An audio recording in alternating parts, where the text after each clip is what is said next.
కొంతమందికి దేవుడు నాకు తోడై ఉన్నాడా లేదని అనుమానం. దేవుడు నీకు తోడు లేకపోతే నువ్వు ఇన్నాళ్ళు కొనసాగావా? తోడు లేకపోతే రక్షించబడ్డావా? తోడు లేకపోతే విశ్వాసయాత్ర సాగిస్తున్నావా? నిశ్చయంగా దేవుడు నీకు తోడై ఉన్నాడు. హల్లెలూయా. మళ్ళీ ఇంకొక డౌటు, దురాత్మల పైన నాకు అధికారం ఉందా లేదా? లేదని ఎవడు చెప్పాడు? ఉంది. నమ్మిన వారి వలన ఈ సూచక్రియలు కనబడును. అవేవనగా నా నామమున మీరు దయ్యములను వెళ్ళగొట్టుదురు అన్నాడా? మీకు పడతాయి అన్నాడా? యేసు నామములో పో అంటే అది పారిపోవాలంతే. అధికారం ఇచ్చాడు మనకి.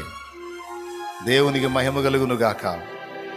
నన్ను స్వస్థపరిచాడో లేదో, బాగుపడతానో లేదో, బయటపడతానో లేదనే డౌట్ అవసరంలా. స్వస్థపరిచాడు అని విశ్వసిస్తే చూస్తావా కార్యాన్ని? ఆ రిపోర్ట్ మారిపోవటం చూస్తావు.